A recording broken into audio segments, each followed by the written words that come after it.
¿Es el diezmo un mandamiento para la iglesia de Cristo? O en palabras más sencillas, ¿el cristiano está obligado a diezmar?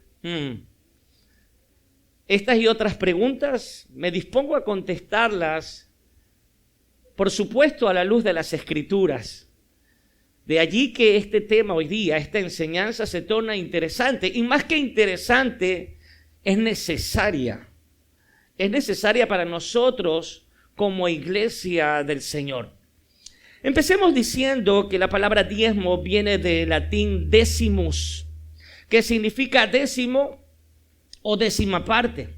Por consiguiente, el diezmo es la décima parte de los ingresos de una persona. En más de una ocasión he escuchado decir y también enseñar que la práctica de diezmar existía aún antes del tiempo de la ley de Moisés.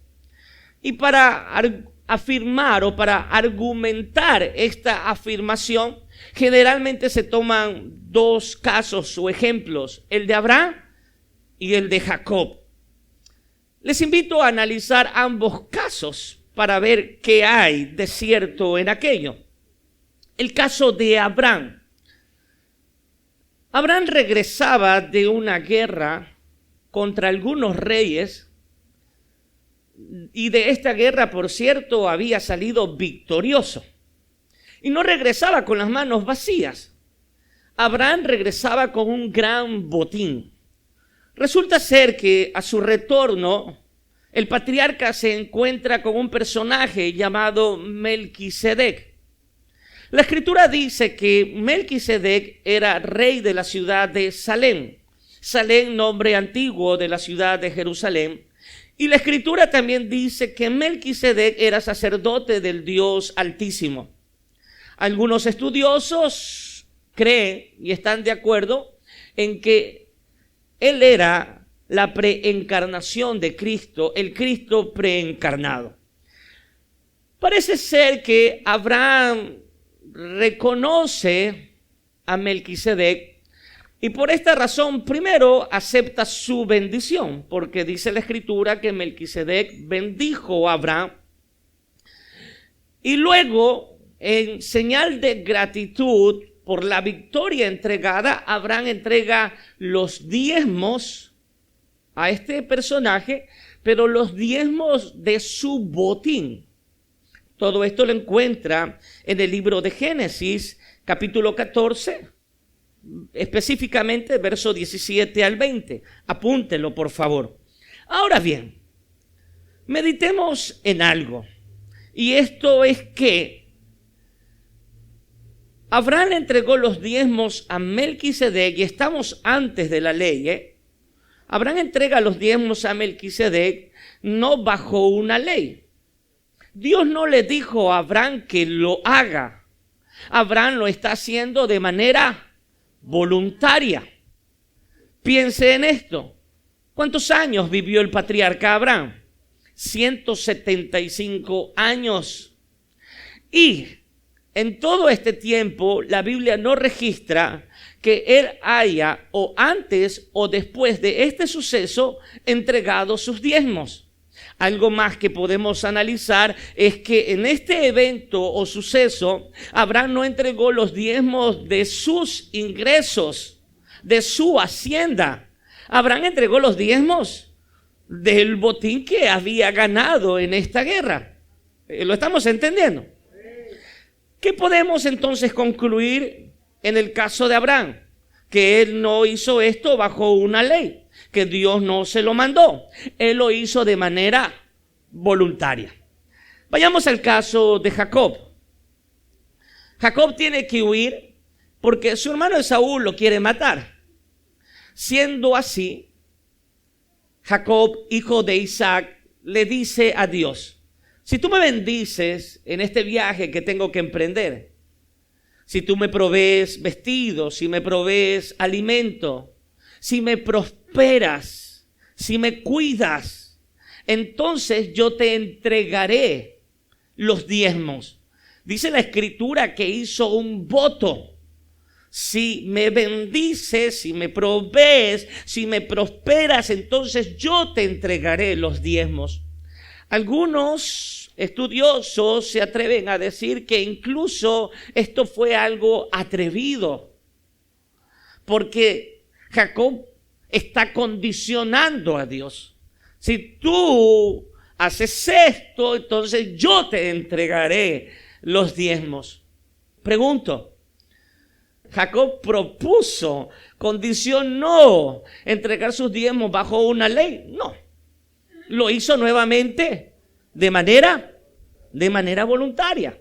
Siendo así, podemos concluir que ni el caso de Abraham ni el caso de Jacob es concluyente para decir que antes de la ley el diezmo ya era una práctica. Ahora bien, vayamos ya a la ley, al tiempo de Moisés, donde el diezmo ya dejó de ser una práctica voluntaria y se convierte en un mandato, en una ley, en una obligación. Bien podemos decir que el diezmo fue un tipo de impuesto que el mismo Dios estableció para sostener su programa de gobierno en el pueblo de Israel. Los diezmos eran impuestos. Recuerde que en aquel entonces se vivía bajo un gobierno teocrático. Dios era el que gobernaba. Dios era el que mandaba. Para este entonces existían 3 tipos de diezmos. Y esto es necesario para nuestro entendimiento en cuanto a este tema. El primer diezmo que existía, diezmo o impuesto, era el conocido como el diezmo de los levitas. Leamos, por favor, Números capítulo 18, verso 24. Porque a los levitas he dado por heredad los diezmos de los hijos de Israel, que ofrecerán a Jehová en ofrenda, por lo cual les he dicho, entre los hijos de Israel no poseerán heredad. Estamos en Números capítulo 18, verso 24. Sigamos con el verso 25. Y habló Jehová a Moisés diciendo, así hablarás a los levitas y le dirás, cuando toméis de los hijos de Israel los diezmos que os he dado de ellos por vuestra heredad, vosotros presentaréis de ellos en ofrenda mecida a Jehová el diezmo de los diezmos. ¿Quiénes eran los levitas? Los sacerdotes. Ellos eran los responsables, los encargados de ministrar en el templo. ¿Qué significa ministrar? Servir. Cuando usted escucha la palabra ministrar, es servir. Los levitas eran los responsables de servir en el templo.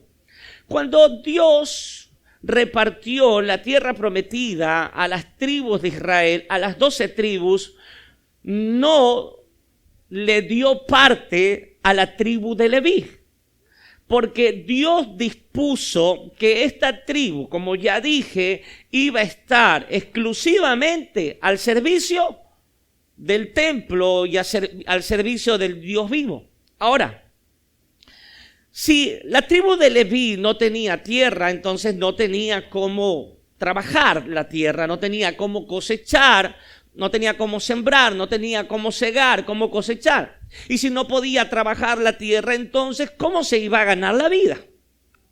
De alguna manera los sacerdotes tenían que ganarse la vida. Es allí donde Dios dispone un diezmo, donde serviría para el sustento exclusivamente de los sacerdotes.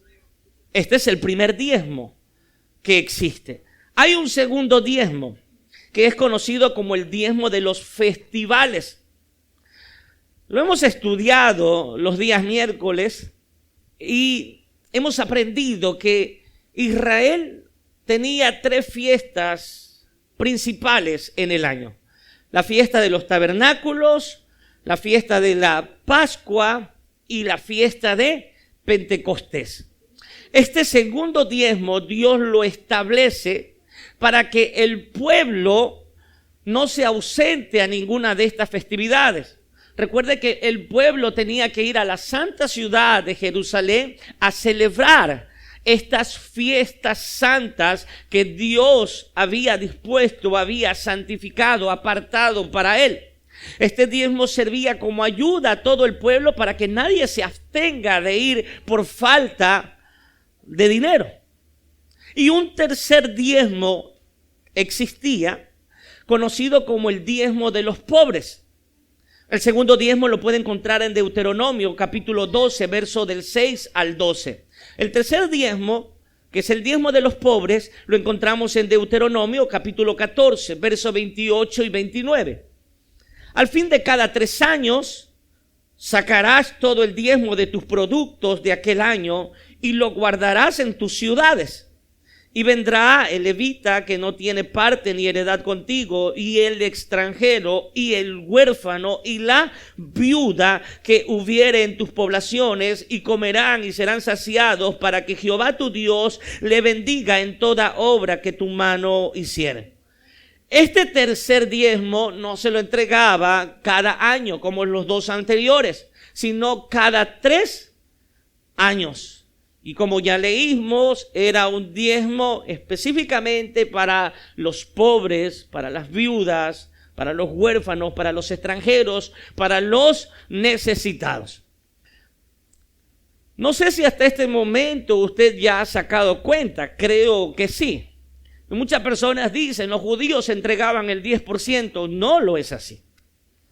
El judío no entregaba el 10%, el judío entregaba 10, 20, y si prorrateamos el tercer diezmo en 3 años, el judío entregaba al año 23% de diezmo o impuestos.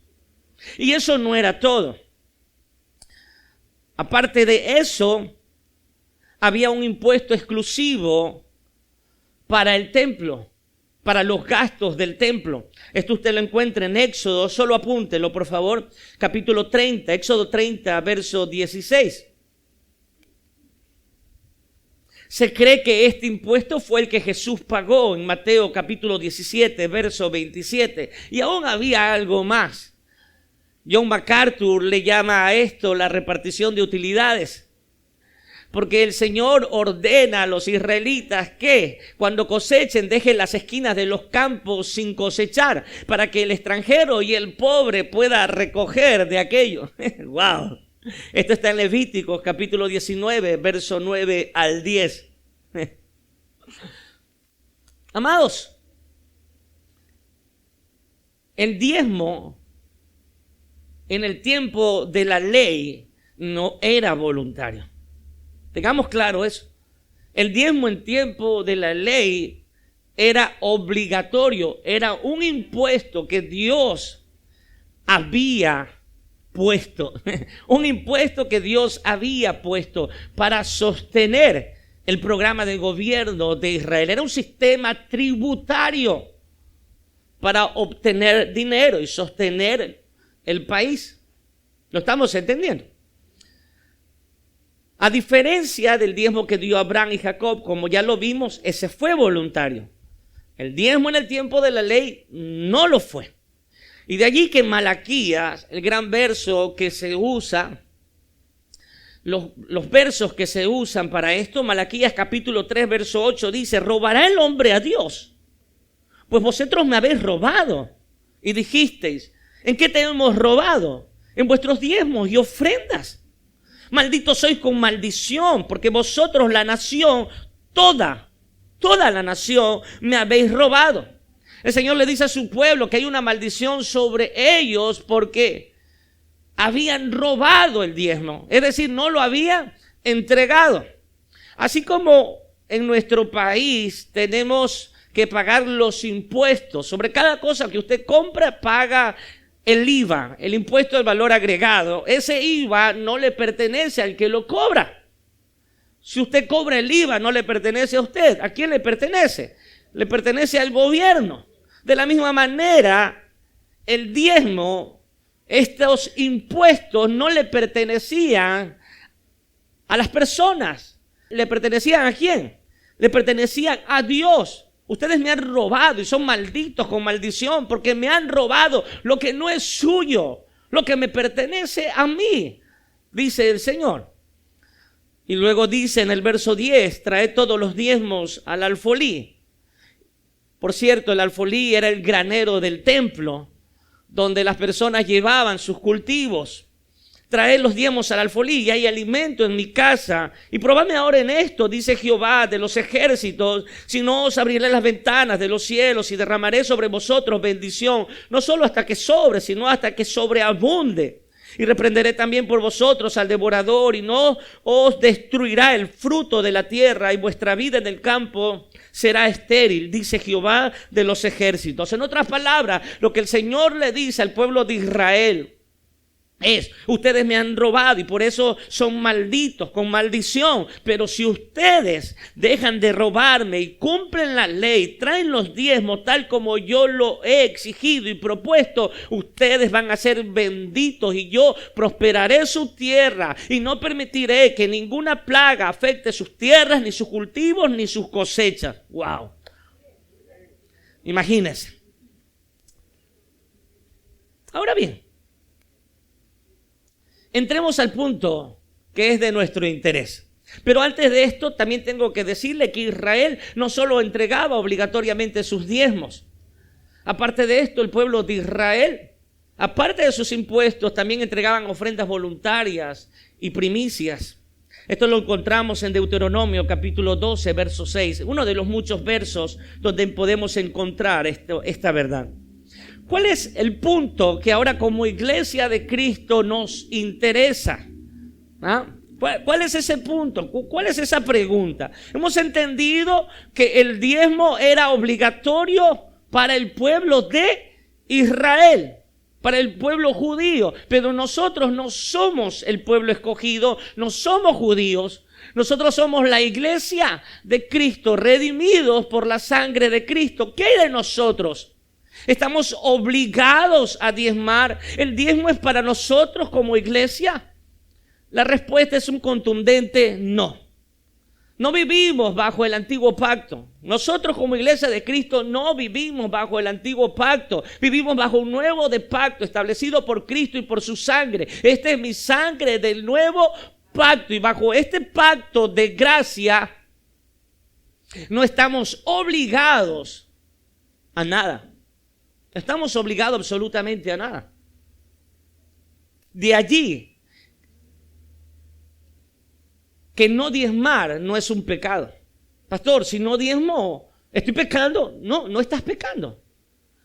No diezmar no es un pecado. No ofrendar es un pecado. Es cosa diferente. Y de allí que el diezmo para nosotros los cristianos se puede convertir en una base para nuestras ofrendas. Lo vuelvo a decir, de allí que el diezmo para nosotros los cristianos se puede convertir en una base para nuestras ofrendas. ¿Por qué? Porque no vivimos bajo una ley. Usted no está obligado, el pueblo judío estaba obligado a dar el 10%. Tienes que darlo y si no lo das eres maldito con maldición. Pero nosotros no estamos bajo la ley, estamos bajo la gracia y no estamos obligados a nada. Podemos dar mucho más que el 10%. No, pastor, me gustó hasta el punto que usted dijo que no estamos obligados a diezmar. Pero ¿cómo que puedo dar mucho más? No estamos bajo la ley. Piense en esto. Aunque el sistema tributario del Antiguo Testamento no existe en el Nuevo Pacto, el principio sigue siendo el mismo. El principio sigue siendo el mismo no solo en el Nuevo Testamento, sino hasta nuestros días. Hoy en día hay levitas que sostener, sacerdotes que sostener. ¿Quiénes son los levitas? Todos aquellos pastores que se dedican a medio tiempo o a tiempo completo al servicio de la iglesia. Me suelen preguntar, pastor, dígame algo. ¿Es bueno que un pastor se dedique completamente a la iglesia o es necesario que él tenga ingresos aparte? Bueno, mi respuesta es la siguiente. Si un pastor tiene que trabajar 6, 8, 10 horas fuera de la iglesia, pregunto, ¿en qué momento prepara los estudios bíblicos? ¿En qué momento prepara los sermones? ¿En qué momento atiende a las personas? No podrá hacerlo y no será efectivo en su llamado. Yo sé que muchas personas creen que preparar un mensaje, un estudio bíblico, un sermón, conlleva unos minutos de entrar al internet, bajarlo, imprimirlo y luego darlo. Pero no es así, hermano. Aquel ministro del Señor, aquel pastor que es prudente y responsable con su llamado y su profesión, tendrá que invertir en un sermón no solo horas, sino días. Yo explicaba estos días anteriores, y a mí personalmente, de los 2 sermones que generalmente tengo que dar en la semana, de los 7 días de la semana, mínimo me conlleva 5. Mínimo. La Escritura dice que predicar la palabra es un trabajo.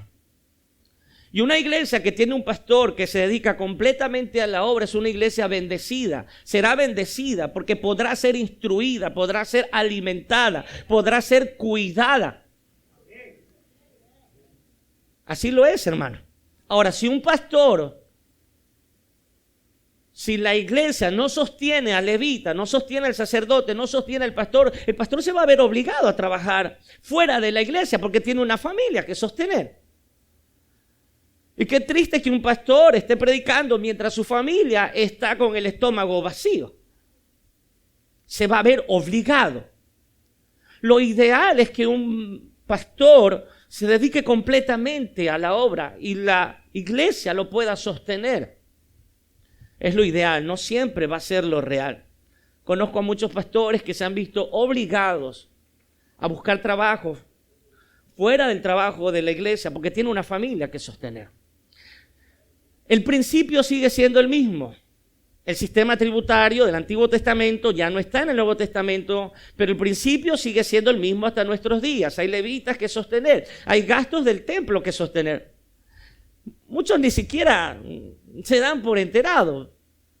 Hacer iglesia y el lugar donde nos encontramos y todo lo que hacemos conlleva gastos. Gastos de arriendo, gastos de servicios básicos, gastos constantes de mantenimiento.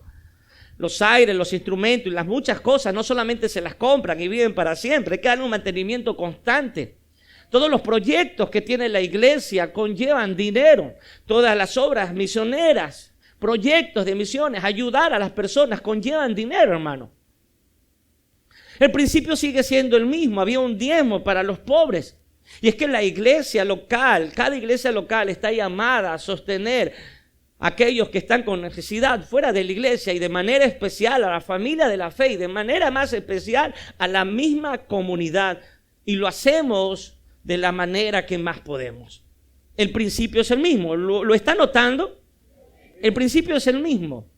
Ahora, ¿cómo se sostiene todo esto? Por medio de las ofrendas. Ofrendas voluntarias, amorosas y responsables.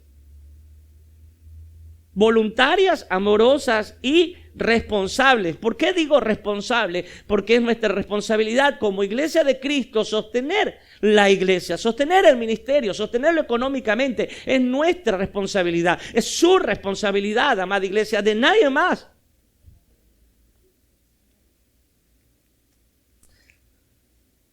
Tenemos claro hasta el momento que el diezmo no es una obligación para la iglesia. Lo tenemos claro, ¿sí o no? No estamos obligados a diezmar, pero es nuestra responsabilidad y estamos llamados a ofrendar. Y el diezmo bien puede ser una base para nuestra ofrenda. El apóstol Pablo nos enseña cómo debemos ofrendar, cuál debe ser nuestra actitud al ofrendar. Vayamos por favor a 2 de Corintios capítulo 9, verso 5.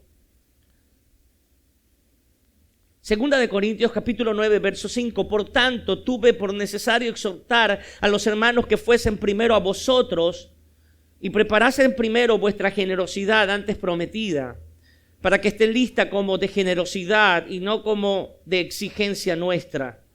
Pero esto digo: el que siembra escasamente también segará escasamente, y el que siembra generosamente, generosamente también segará. Cada uno dé como propuso en su corazón, no con tristeza ni por necesidad, porque Dios ama al dador alegre. Y poderoso es Dios para hacer que abunde en vosotros toda gracia, a fin de que teniendo siempre en todas las cosas todo lo suficiente, abundéis para toda buena obra. Permítame darle un contexto de los textos leídos para poder entender lo que está sucediendo. La iglesia de Jerusalén se encuentra en un gran problema económico. Los hermanos de la iglesia de Jerusalén están pasando una situación muy difícil en su economía. Entonces el apóstol Pablo recoge una ofrenda en la iglesia de los Corintios para mandársela a sus hermanos de Jerusalén. En el capítulo anterior, en el capítulo 8, usted lo puede leer en casa, apúntelo, el apóstol Pablo pone como ejemplo a los hermanos de Macedonia y les dice a los corintios que los hermanos de Macedonia, aunque estaban pasando por gran tribulación, aunque estaban pasando también por una gran necesidad, ellos apoyaron económicamente con ofrendas para la iglesia de Jerusalén. Y en el capítulo 9 y los versos leídos, lo que el apóstol Pablo está haciendo es darle las indicaciones a la iglesia de los Corintios de cómo hay que ofrendar, de cómo debe ser su ofrenda. Y estas indicaciones no solo es para la iglesia de los Corintios, sino es que se ha convertido en una instrucción para toda la iglesia del Señor.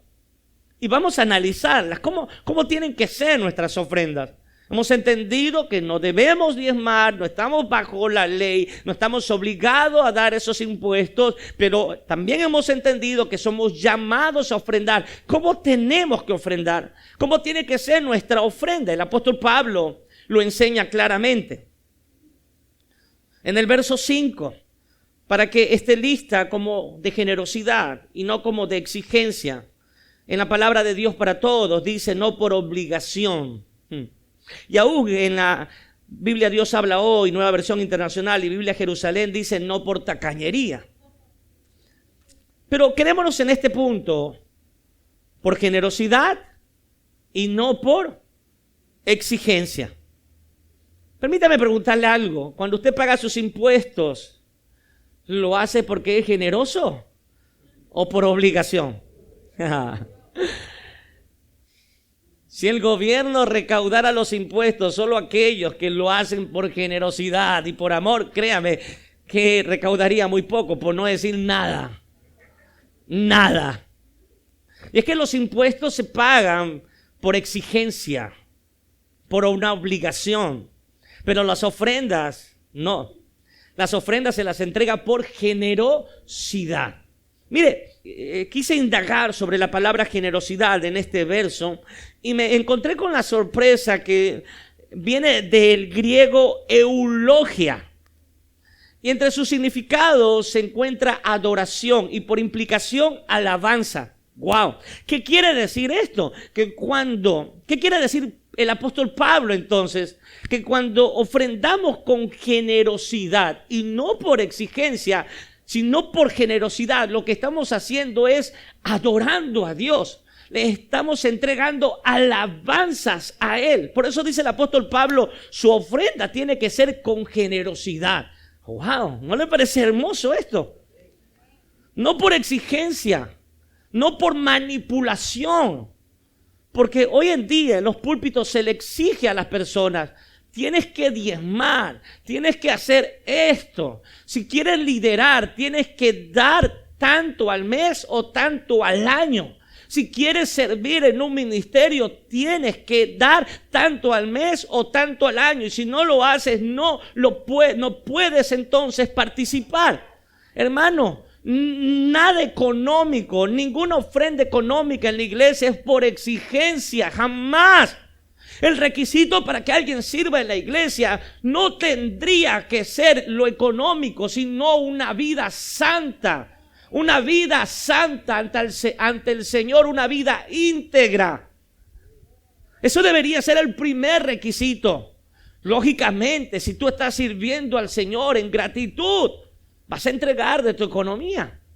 Vas a sostener la iglesia donde estás sirviendo. Si tú estás sirviendo en una iglesia, entonces tienes una bendición, que tienes un lugar donde ejercer tus dones, tus talentos, donde ponerlos al servicio del Señor. Y qué mejor que voluntariamente, amorosamente, responsablemente sostener económicamente a ese lugar. Ese es el primer consejo que nos da el apóstol Pablo, por generosidad y no por exigencia. No por exigencia, jamás les mandaré a cobrar sus ofrendas. Conozco lugares, conozco iglesias, y lo digo con todo respeto, que de manera obligatoria tú tienes que decirle cuánto es tu salario, tienes que mandarle tu rol de pago. Y si tú no entregas tus diezmos, te van a llamar, te llaman. Y si aún así no los entregas, te van a buscar a la casa. Y si no te encuentran en la casa, te van a buscar al trabajo. Y estás obligado a diezmar, y estás obligado a ofrendar. Líbreme el Señor de hacer eso como pastor de esta iglesia.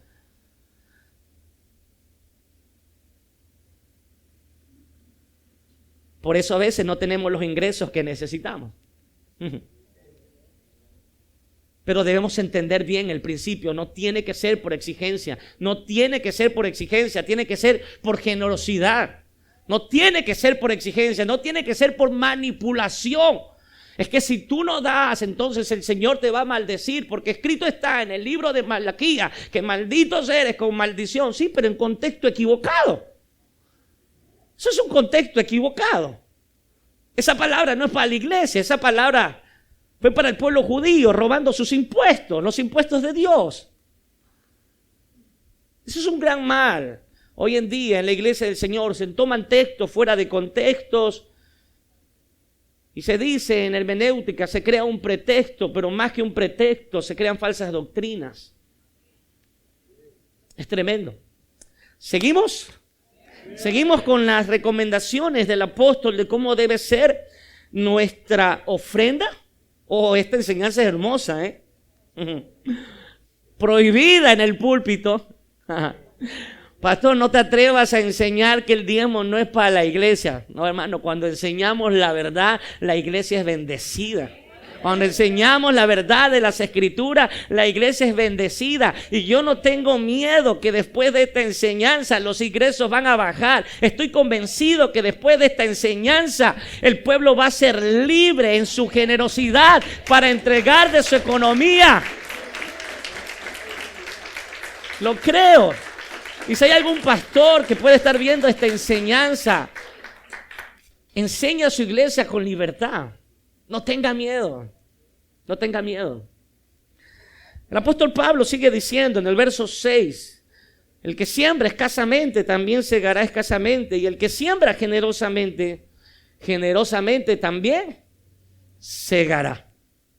Ese es un segundo consejo. La siembra y la cosecha, un principio natural y espiritual, irrefutable. Todo lo que el hombre siembra, eso cosecha. Si usted siembra mangos, va a cosechar naranjas, ¿sí o no? No. Si usted siembra mangos, va a cosechar mangos. Si siembra naranja, va a cosechar naranja. Es lo que dice el apóstol Pablo. Si tú siembras escasamente, vas a cosechar de la misma manera. Si siembras abundantemente, entonces cosecharás abundantemente. Y sé que en este momento estas palabras suenan muy parecidas a la de los falsos ministros que te dicen, si quieres obtener algo de Dios tienes que sembrar. Si quieres que Dios te dé 1,000, tienes que sembrar $100. Pero no, en absoluto, en lo absoluto. Esto no es lo que está enseñando el apóstol Pablo. Más bien lo que él nos está diciendo es que si somos generosos y ofrendamos abundantemente, no por exigencia, sino por generosidad, en adoración y en alabanza, entonces Dios recibirá esa ofrenda y de la misma manera nos va a bendecir, nos dará buena cosecha, porque conoce las intenciones de nuestro corazón. Jamás, escúcheme iglesia, jamás usted le tendrá que dar a Dios algo creyendo que Él es una máquina de casino o que Él está obligado con alguna de sus criaturas. Todo lo que usted le da al Señor tiene que dárselo primero por amor y porque reconocemos que toda buena dádiva y todo don perfecto viene de Él. que si algo tenemos y algo somos es porque viene de Él, que si hay un techo, que si hay comida, que si hay trabajo, empleo, si hay empresa, se lo debemos a Él. Y por eso le entregamos al Señor nuestras ofrendas. Amén. Vamos a ver un tercer consejo o tercer principio de cómo deben ser nuestras ofrendas. Verso 7. Cada uno dé como propuso en su corazón. Quedémonos hasta allí porque luego analizaremos la otra parte. Como propuso en su corazón. Amados, la ofrenda que le entregamos al Señor no tiene que ser algo que decidimos en el momento. Bueno, hermanos, este es el momento donde vamos a honrar a Dios con nuestras ofrendas. Bueno, déjame ver. Déjame ver. Sale un billete de $50. No, el Señor reprenda al diablo. No, billete. Y buscas el billete más bajo. No. No tiene que ser así. ¿Qué dice? Conforme lo propuso en su corazón, es decir, anticipadamente. Y es que entregar de nuestra economía a Dios es un estilo de adoración. Adorar no solamente es cantar, adorar no solamente es escuchar la palabra, adoras al Señor con tu economía. Y no tienes que venir al domingo a ver qué es lo que das o qué es lo que te sale del bolsillo o qué guardaste en tu billetera o no. No, hermano, lo tienes que proponer en tu corazón. Es lo primero que tienes que apartar y decir, esto es lo que le voy a llevar al Señor. Esto es de Él, lo propongo en mi corazón. El Señor me ha bendecido y yo voy a honrarlo por aquella bendición. Proponer en nuestro corazón. Es más, usted no debería venir acá incluso ni a tomar un sobre, y mucho menos al final pedir un sobre. Usted debería llevarse los sobres a su casa y traer con una proposición del corazón, traer ya su ofrenda. Esto es para Dios. La ofrenda a Dios no es lo último, no es lo que nos sobra, es lo primero que debemos apartar. No es que voy a ver qué me sobra después de que mis gastos, después de lo que hago todo, voy a ver qué es lo que le puedo dar al Señor. Porque el Señor conoce mi corazón. No, tienes que proponerlo en tu corazón. Tienes que ser intencional con lo que le vas a entregar a Dios. Si somos intencionales cuando tenemos que pagar nuestros gastos, nuestras obligaciones, cuando vamos a ayudar a alguien o darle un regalo a alguien, mucho más con nuestras ofrendas, tenemos que ser muy intencionales, amados. Conforme a lo que propuso en su corazón, dice el apóstol Pablo. Y en el mismo verso hay otro consejo. No con tristeza, ni por necesidad, porque Dios ama al dador triste. Dios ama al dador alegre. Mire, en cierta ocasión, un hombre llega a mi casa con una guitarra en la mano. Y yo lo noto muy triste. Muy triste. Y le digo, cuando salgo a recibirlo, le digo, ¿qué te sucede? Te noto triste. Dice, pastor, lo que sucede es que mi esposa me mandó acá con esta guitarra. Porque yo tengo muchas. Y me dijo, entregue esa guitarra como ofrenda a la iglesia y no regreses si no lo haces.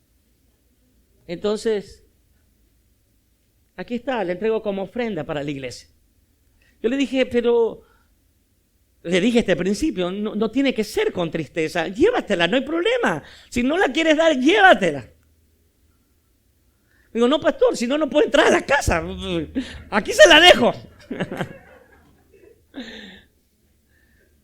Y es una guitarra que la usamos hasta el día de hoy. Hermano, esto es dar con tristeza. Pero, ¿cuál es el consejo de Dios? No con tristeza.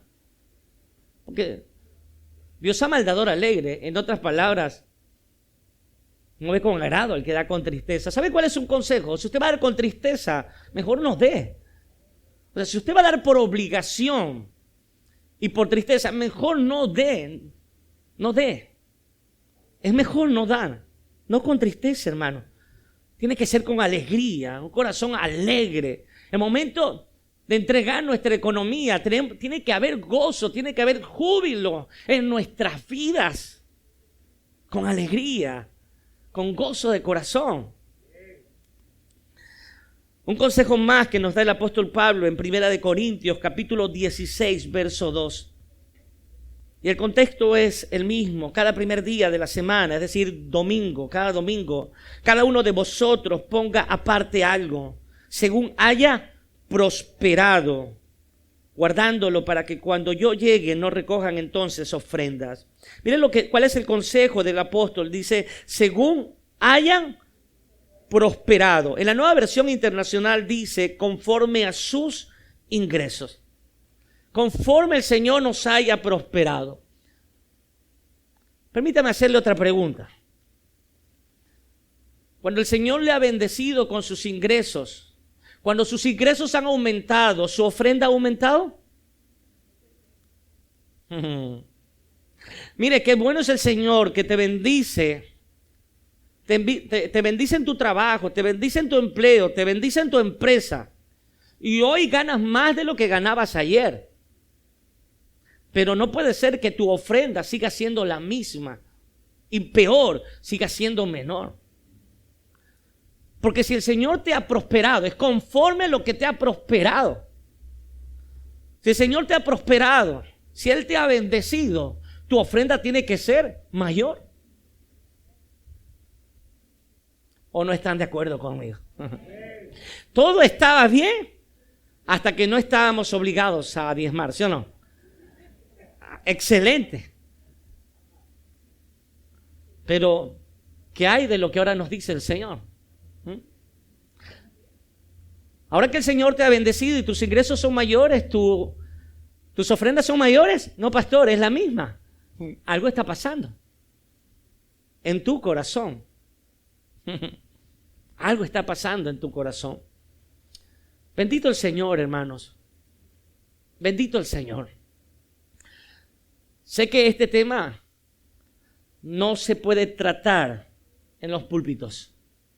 Y le está prohibido a muchos pastores tratarlos por dos cosas. Por dos cosas. Primero, por ignorancia. Porque desconocen las Escrituras. Lamentablemente, hoy en día se cree que hacer iglesia es como ponerse un negocio de perritos calientes en la esquina de una casa. Y muchas iglesias hoy día están levantadas con cero conocimiento doctrinal y teológico de parte de sus líderes. Y lo único que enseñan a la iglesia son tradiciones. Así aprendieron y así lo enseñan. Aunque la Biblia no diga nada al respecto. No se trata este tema por ignorancia. Segundo, por temor. Sí, los pastores tienen temor al decirle la verdad a la iglesia, que no está obligada a diezmar. ¿Por qué tiene temor? En algún momento es un temor con un fundamento, un buen fundamento, ¿no? Tienen temor porque dicen, bueno, si yo le digo a la iglesia que no está obligada a diezmar, entonces, ¿cómo vamos a sostener económicamente a la iglesia? Pero Jesucristo dijo algo muy cierto, ¿eh? Juan capítulo 8, verso 32. Conoceréis la verdad y la verdad os hará libres. La verdad de las Escrituras nos va a hacer libres, no nos va a tener encadenados. Y enseñar la verdad a la iglesia jamás redundará o jamás concluirá en algo negativo. Porque usted hoy día ha conocido la verdad.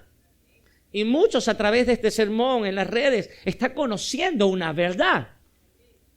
Y esta verdad a usted ahora lo hace totalmente libre. Porque usted a partir de ahora ya no estará bajo el yugo de la ley.